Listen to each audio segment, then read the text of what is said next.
Please help me welcome tonight with this icebreaker entitled Rufus, Johnny Ortez-Tibbels.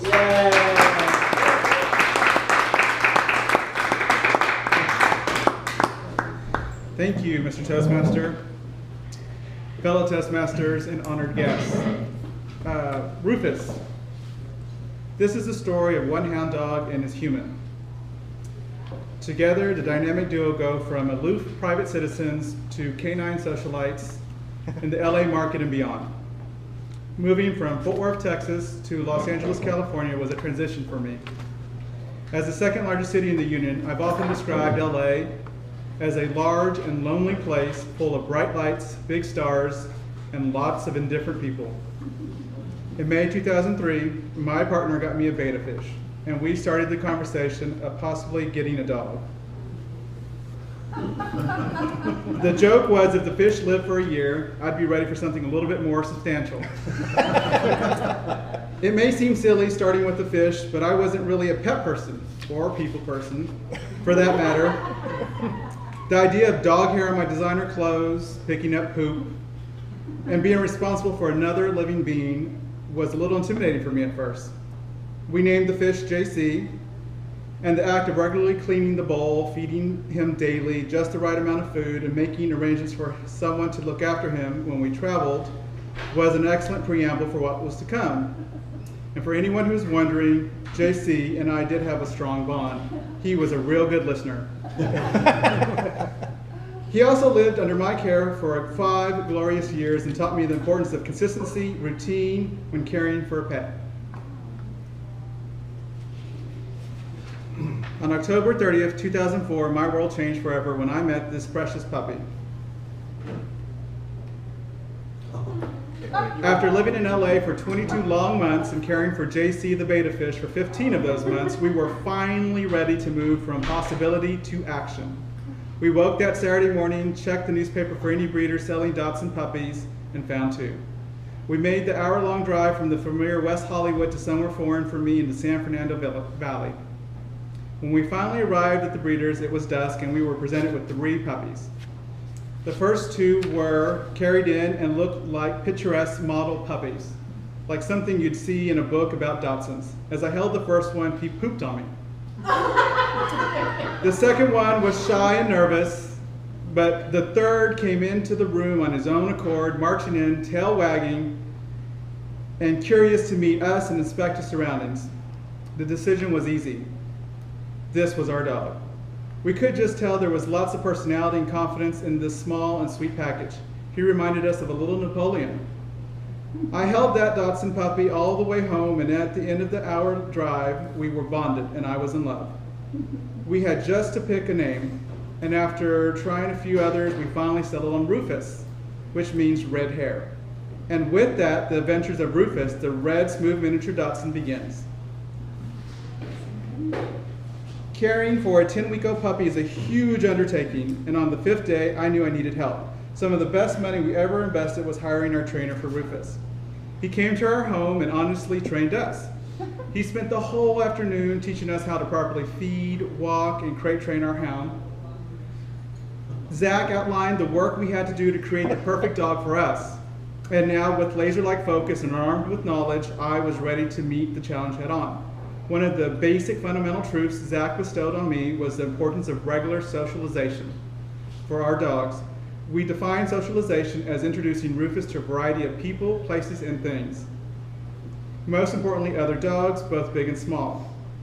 With that gem of information, I immediately and aggressively looked to schedule a few play dates for Rufus. I used Craigslist Pet Community, Meetup.com, and others to find doting Dachshund dads and moms.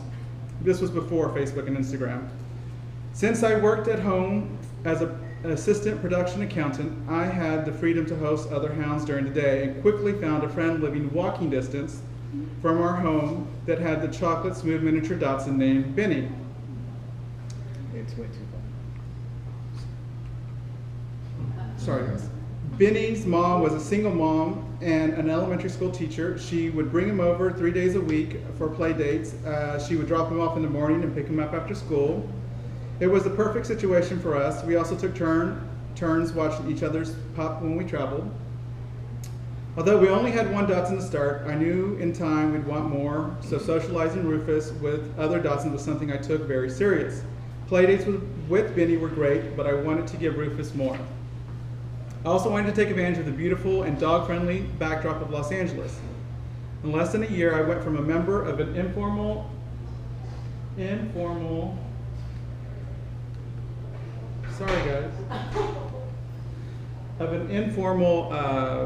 public meetup group to its leader. And in the course of 12 years, we went from a laissez-faire attitude to structured and regular meetings at 12 different off-leash dog parks all over the greater LA area, while organizing and participating in a variety of other Dachshund-centric special events. To date, LA Doxies is one of the oldest and consistent free meetup groups of its kind in the country. We have partnered with every notable LA dog store at one time or another and have proudly pioneered the way for other meetup groups, including Ojai Doxies. Rufus has inspired his own photo blog. You need to point it at the This one is computer. Rufus has inspired his own photo blog, rufusontheweb.com, and the charity which stands for Dachshund Outreach, Giving, and Socialization. Our dog's Facebook page has 1.1 million likes, and Rufus has been the catalyst of much good in my world. Which one is it? The second one from the left. Rufus will be 13 in August. Thank you. Rufus will be 13 in August and has already visited over 20 different states, at least 50 different cities, including New York City, Chicago, Austin, San Francisco, and Las Vegas. He has been to the Grand Canyon twice, met a tortoise at Joshua Tree, visited Mount Rushmore during its famed Sturgis motorcycle rally, barked at a bison in Yellowstone National Park, and posed for a picture with Elvis at Graceland. Rufus has traveled by car, plane, and boat.